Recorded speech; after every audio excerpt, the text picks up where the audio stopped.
ప్రేక్షకులకు అభివందనాలు. India Pentecost దేవుని సంఘం హైదరాబాద్ వారు సమర్పించు దేవుని ప్రేమ అను ఆధ్యాత్మిక కార్యక్రమానికి స్వాగతం. ఇప్పుడు pastor D John Sundar Rao గారు మనకు వాక్యం అందిస్తారు. Praise the Lord. ప్రియులారా, మరొకసారి టీవీ ద్వారా మీ అందరితో అద్వితీయమైన దేవుని ప్రేమను పంచుకునే ధన్యత ప్రభువు నాకు అనుగ్రహించినందుకు దేవునికి స్తోత్రము చెల్లించి మీ అందరికీ హృదయపూర్వక వందనములు చెల్లిస్తున్నాం. కడవరి కాలంలో మనకు కావలసినది దేవుని వాక్యం. దేవుడు ప్రేమాస్వరూపి అని పవిత్ర లేఖన మొదటి నుండి చివరి వరకు లేఖన సత్యము తెలియచేయుచున్నది. ఆదికాండం 3వ అధ్యాయం 9వ వచనంలో ఇలాగ వ్రాయబడి ఉన్నది. దేవుడైన ఆదామును చూచి నీవెక్కడ ఉన్నావు అని ఆదామును ప్రశ్నించుచున్నట్టుగా చూస్తున్నాం.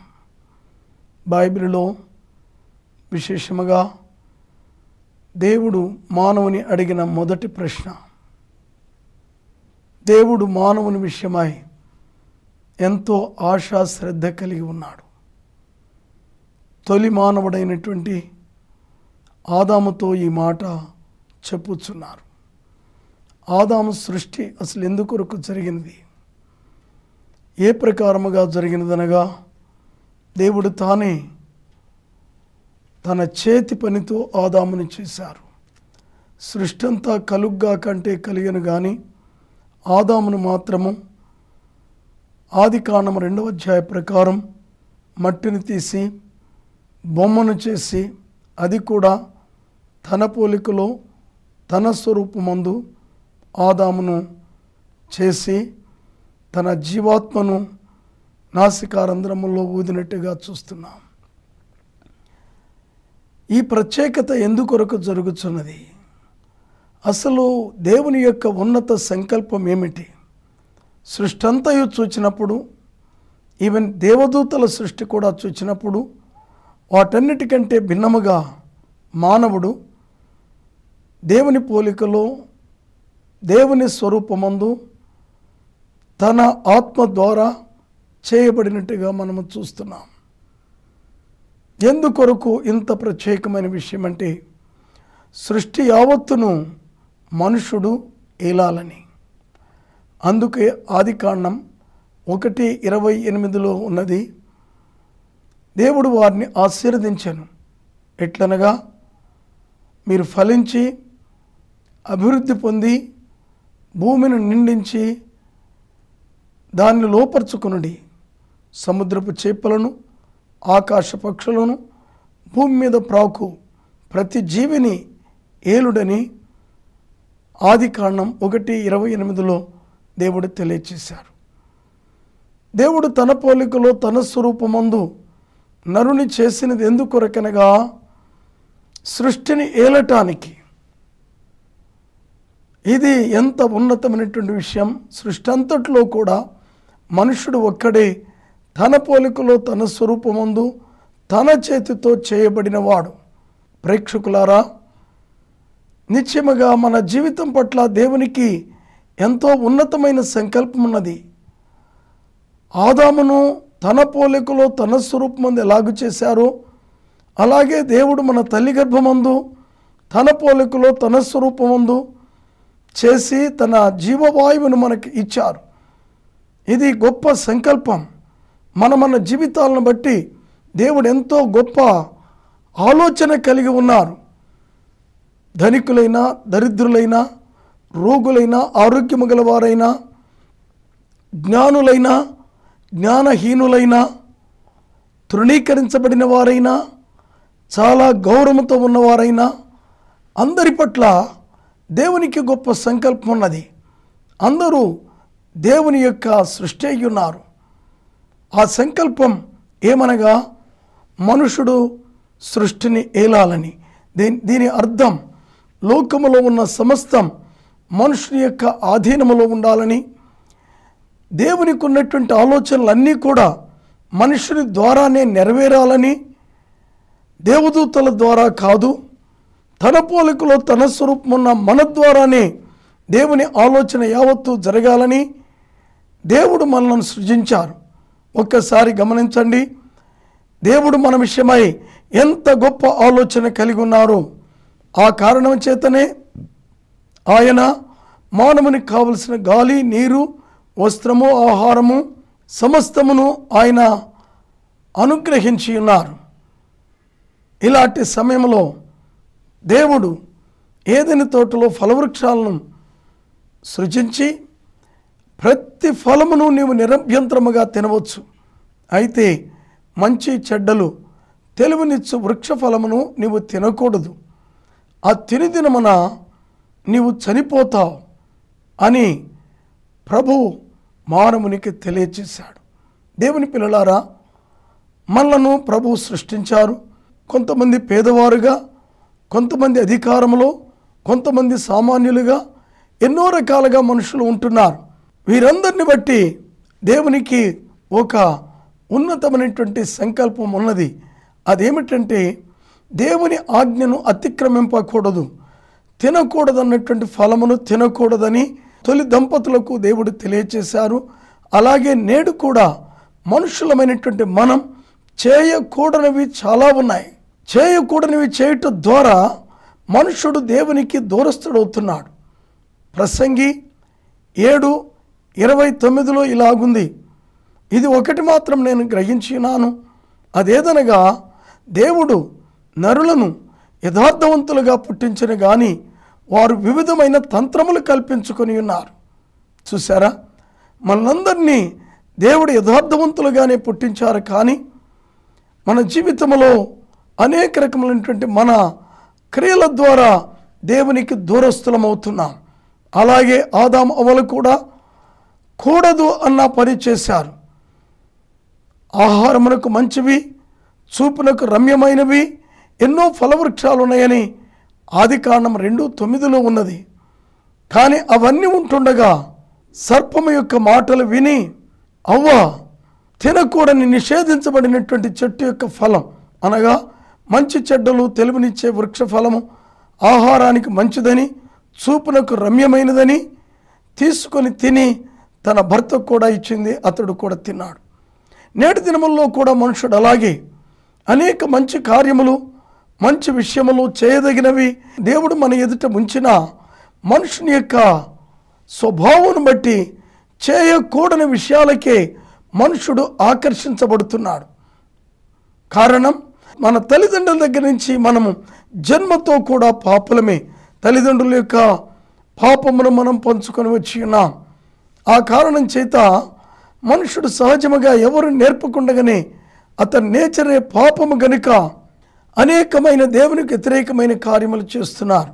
ఉదాహరణ చూడండి, మన పిల్లలకు మంచి విద్యాభ్యాసం నేర్పించాలని వారికి స్కూలుకు పంపించి ట్యూషన్స్ పెట్టించి మంచి విద్య నేర్పిస్తుంటాం. వారు పెరిగిన కొద్దీ అబద్ధం, మోసం, ఈర్ష్య, మత్సరం, దొంగతనం, వ్యభిచారం అనేకమైన వాటికి అలవాటైపోతున్నారు. ఈ ఎవరు నేర్పించినవి కావు, మనుషునికి సహజం కనుక జన్మతోనే తల్లిదండ్రుల దగ్గర నుంచి పాపమును పంచుకొని వచ్చి ఉన్నారు గనుక ఇలాగొస్తుంది. ఈ ప్రకారముగా ఆనాడు ఆదాము ఏ ప్రకారముగా తినకూడదన్న ఫలమును తిన్నాడో నేటి దినముల్లో కూడా మనుషులు చేయకూడని విషయాలు ఎన్నో విధాలుగా చేస్తున్నారు. అదేమిటంటే అది మానవ సహజం. అబద్ధం ఆడకుండా మనుషుడు ఉండలేడు, మోసం చేయకుండా బ్రతకలేడు, శరీర కార్యములు లేకుండా ఉండలేడు అని చెప్పి సైకాలజిస్ట్ కూడా చెప్తున్నారు. కాదు, దీనికి రెమెడీ ఉన్నది. ఇలాగ ఎప్పుడైతే దేవునికి వ్యతిరేకమైనటువంటి కార్యములు వారు చేస్తున్నారో దేవుడు వారిని గురించి ఆలోచన కలిగి ఉన్నాడు. ఎప్పుడైతే ఆదామవ్వలు ఆ తినకూడదన్నటువంటి ఫలమును తిన్నారో వెంటనే వారు దిగంబరులైపోయి దేవునికి దూరమై పారిపోయారు. అంతవరకు దేవునితో సహవాసము గడుపుతున్నటువంటి ఆదామవ్వలు ఇప్పుడు దేవునికి దూరమయ్యారు. దీనికి గల కారణం ఏమిటి? దేవుని ఆజ్ఞను అతిక్రమించారు. ప్రియ సోదరి సోదరులారా, దేవునిని మనలను దూరపరిచేది ఏదో లోకంలో ఏ శక్తో కాదు, మన పాపమే దేవుని మనలను దూరపరుస్తున్నది. ఆదామును అవ్వలను ఎవరు వెళ్ళగొట్టలేదు. ఎప్పుడైతే ఆజ్ఞను అతిక్రమించారో దేవుని ముఖమును చూడలేక ఆయన సన్నిధిలో నిలవలేక వారు చేసిన అతిక్రమమే వారిని తరుముకొని వెళ్ళిపోయింది. ఆ ప్రకారముగానే నేటి దినముల్లో మనుషుడు దేవునికి సమీపస్తుడుగా ఉండలేకపోతున్నాడు.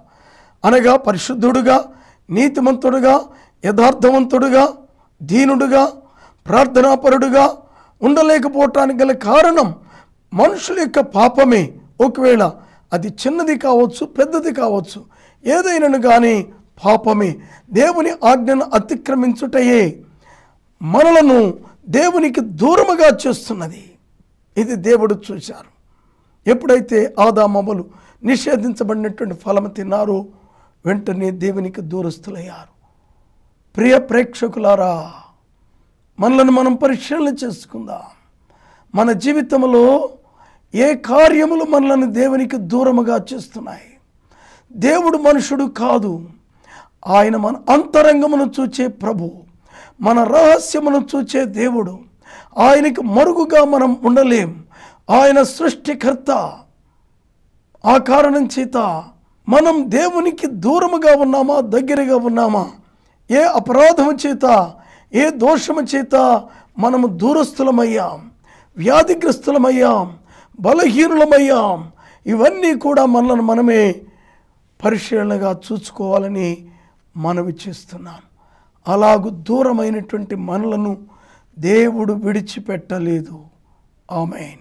అవిధేయుడై, ఆజ్ఞను అతిక్రమించి, దిగంబరుడై, దేవునికి దూరముగా పారిపోయి, చెట్ల చాటును దాక్కొని, అంజూరపు ఆకులతో కచ్చడములు చేసుకొని దాగినటువంటి మనుషుని దేవుడు ఏదెను తోటలో వెతుకుతున్నాడు. దేవుడు తానే ఏదెను తోటకొచ్చి, ఆదామా నీవెక్కడ ఉన్నావు అని ఆయన వెతుకుతూ ఉన్నారు. మన అవిధేయత స్థితిలో కూడా ప్రభువు మనలను ప్రేమిస్తున్నాడు. మన పాప స్థితిలో కూడా ప్రభువు మనలను ప్రేమిస్తున్నాడు. మన రోగ స్థితిలో కూడా ప్రభువు మనలను ప్రేమిస్తున్నాడు.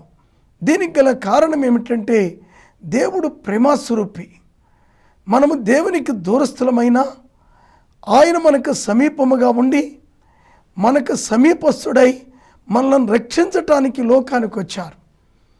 అందుకే లూకా సువార్త 19:10 ఇలాగూ వ్రాయబడి ఉన్నది, నశించిన దానిని వెదకి రక్షించుటకు మనుష్య కుమారుడు లోకమునకు వచ్చెను. ప్రియులారా, మనుషుడు మంచి మంచి విషయాలన్నీ ఏరుకొని తీసుకుంటాడు, కానీ దేవుడైతే నశించిపోయిన దాన్ని కూడా విడిచిపెట్టలేదు. ఆజ్ఞను అతిక్రమించిన మనుషుని విడిచిపెట్టలేదు. దేవునికి దూరస్తుడైనటువంటి మనుషుని విడిచిపెట్టలేదు. విడిచిపెట్టకుండా ఆయన ఏదైనా తోటలోనికి వచ్చి తన స్వరాన్ని వినిపిస్తున్నాడు. ఆదామా నీవెక్కడ ఉన్నావు? అదే స్వరం ఇప్పుడు మనతో కూడా మాట్లాడుచున్నారు. మనం ఏ స్థితిలో ఉన్నా దేవుడు మనలను ద్వేషించటం లేదండి. దేవుడు మన మీద కోపించటంలా, కానీ మనలను పిలుస్తున్నాడు. నీవు ఏ స్థితిలో ఉన్నావు, నీవు ఏ స్థితిలో ఉన్నావు అని మనతో అడుగుతున్నాడు. అంటే దేవునికి తెలియదా అని మనం అనుకోవచ్చు. దేవునికి తెలుసు, కానీ ఒప్పుకోలుతనం అవసరం. మన దోషములను మనం ఒప్పుకొనేడలా ఆయన నమ్మదగిన వాడు, నీతిమంతుడు గనుక సమస్త దుర్నీతి నుండి మనలను పవిత్రులుగా చేయను. కనుక ఆ కారణం చేత మనం ఒప్పుకోవాలని. అతిక్రమములు దాచిపెట్టువాడు వర్ధిల్లడు, వాటిని ఒప్పుకొని విడిచిపెట్టువాడు కనికరం పొందును. అందుకొరకే సర్వజ్ఞుడైన దేవునికి సమస్తము తెలిసినా మన జీవితంలో మన పాపస్థితిని ఒప్పుకోవాలని ఆయన కోరుచున్నాడు. ఈ సమయంలో ప్రేక్షకులందరితో ఈ వాక్యము ద్వారా ప్రభువు మాట్లాడుచున్నారు. నీవు ఎక్కడ ఉన్నావు? ఏ స్థితిలో ఉన్నావు? అనారోగ్యంలో ఉన్నావా? ఆర్థిక ఇబ్బందుల్లో ఉన్నావా? కష్టములో ఉన్నావా?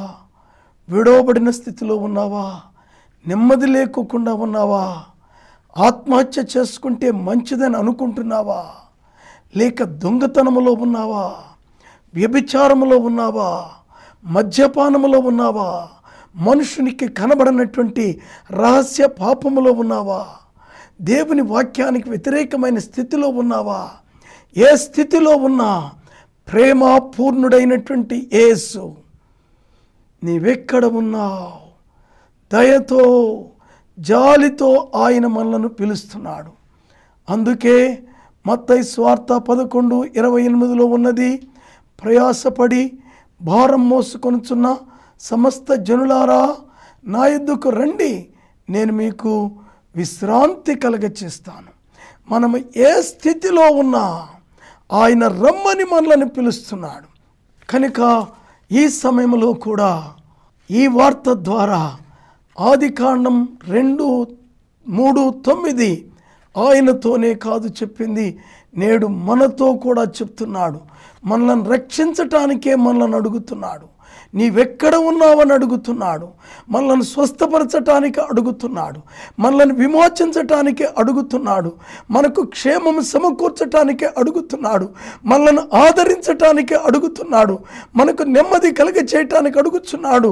మన కుటుంబాన్ని ఆశీర్వదించటానికి ఆయన అడుగుతున్నాడు. చివరిగా దేవుని రాజ్యానికి వారసులుగా చేయటానికే ఆయన మనలను అడుగుతున్నాడు. నీవెక్కడ ఉన్నావు? నీవే స్థితిలో ఉన్నావు? సోదరుడా, సోదరి, దేవుని దృష్టిలో మనము దాగలే. ఇప్పుడే ప్రభు స్వరమునకు లోబడు. ఇది రక్షించే స్వరం, విమోచించే స్వరం, స్వస్థపరిచే స్వరం. నీవెక్కడ ఉన్నావు అని ఏదెను తోటలో ప్రతిధ్వనించేటువంటి దేవుని స్వరం ఇక్కడ కూడా ప్రతిధ్వనించుచున్నది. దేవుడు మార్పు లేనివాడు. ఆయన నిన్న నేడు నిరంతరం ఏకరీతిగున్నాడు. దాని అర్థం ఆయన ప్రేమలో మార్పు లేదు, ఆయన కనికరములో మార్పు లేదు, ఆయన కటాక్షములో మార్పు లేదు. ప్రియులారా, అందుకొరకే నశించిన మనలను మన దగ్గరికి ఆయన దిగి వచ్చాడు శరీరములో, మనల్ని రక్షించుట కొరకే. ఈ సమయంలో ప్రియ ప్రేక్షకులారా, మన జవాబేమిటి? నీవెక్కడ ఉన్నావు? దయతో నీ మనస్సులోనే లేక నీ నోటితో ఒప్పుకోగలవా? ప్రభువా, నేను ఈ స్థితిలో ఉన్నాను, నేను ఈ స్థితిలో ఉన్నాను, దయతో నన్ను కరుణించు, నన్ను కరుణించు. నా స్థితి నుండి నా తల్లిదండ్రులు విమోచించలేకపోతున్నారు, నా ధనము విమోచించలేకపోతుంది, నా జ్ఞానం విమోచించలేకపోతుంది. ప్రభువా, యేసు దావీదు కుమారుడా, నన్ను విమోచించటానికే ఈ లోకానికి దిగి వచ్చిన ప్రభువా, నన్ను విమోచించటానికే నీవే స్థితిలో ఉన్నావని అడుగుచున్న ప్రియ ప్రభువా, ఇదిగో నేను ఈ స్థితిలో ఉన్నాను, నన్ను రక్షించు. నేను పాపములో ఉన్నాను, నేను వ్యాధిలో ఉన్నాను, నేను తృణీకరించబడి ఉన్నాను, నేను అనేక రకములుగా అంధకార శక్తుల చేత బాధపడుచున్నాను. ప్రభువా, నన్ను విమోచించు, నన్ను విమోచించు. నీవు నిజ రక్షకుడవని, నీవు నా పాపముల కొరకు మరణించిన ప్రభు అయిన యేసు అని, మీ రక్తము ద్వారా నా ప్రతి పాపమునకు శుద్ధీకరణ, మీరు పొందిన దెబ్బల చేత నా వ్యాధులకు స్వస్థత. అయ్యా, మీరు నన్ను విడిపించగలరు, అంధకార అధికారం నుంచి విడిపించగలరు. నన్ను విడిపించు ప్రభువా, నేను ఈ స్థితిలో ఉన్నాను, నేను ఈ స్థితిలో ఉన్నాను అని ప్రభువుకు చెప్పుకుందాం. ఆదాము అవ్వల స్వరం వినిన వెంటనే వారు చెప్తున్నారు, అయ్యా మేము దిగంబరులమై ఉన్నాం, మీ మాట భయపడుచున్నాం అని వారి స్థితిని తెలియజేయుచున్నట్టుగా చూస్తున్నాం. మనము కూడా మన స్థితిని దేవునికి తెలియచేద్దాం.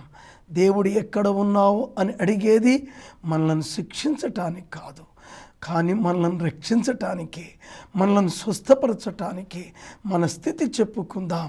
ఆదాం అన్నాడు, అయ్యా నేను దిగంబరుడిగా ఉన్నాను, మీ మాట విని భయపడుచున్నాను అని ఉన్నది చెప్పిన విధంగా మనము కూడా చెప్పుకుందాం. వెంటనే దేవుడు ఆయన్ని ప్రశ్నిస్తున్నాడు, నీవు దిగంబరుడు అని నీకు చెప్పిన దేవుడు, తినకూడని ఫలము తిన్నావా అంటే ఆదాము డైరెక్ట్గా ఒప్పుకోకుండా నీవు నాకిచ్చిన భార్యయే నాకిచ్చింది అని చెప్పాడు.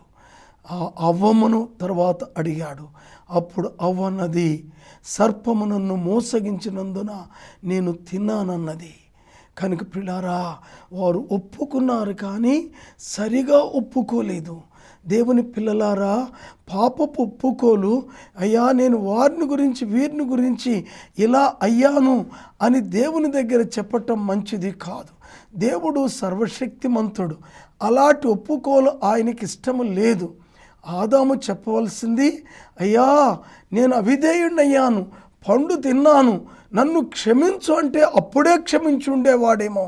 కానీ నిజమైన ఒప్పుకోలు, పూర్ణ హృదయంతో ఒప్పుకోనలేదు. అవ్వ మీద సాకు చెప్తున్నాడు.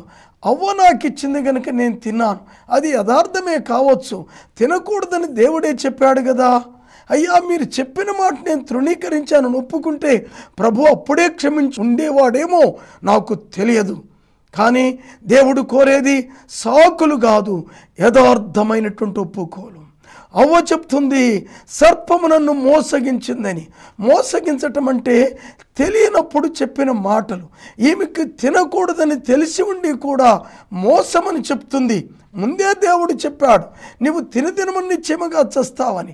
ఇది మోసమెట్టవుద్ది. తెలియని వారికి ఏదైనా మేలు జరుగుద్దని ఇది చెప్తే మోసమవుతుంది. కానీ ఇది మోసము కాదు. ఒప్పుకోలుతనం మంచిగా లేదు. ప్రియులారా, ప్రియ ప్రేక్షకులారా, ప్రభువు చేత ప్రేమించబడుచున్న వారులారా, నిజమైన పశ్చాత్తాపం దేవా నాకు అనుగ్రహించు. దైవ చిత్తానుసారమైన దుఃఖం, రక్షణార్థమైన మారు మనసు కలుగచేయును.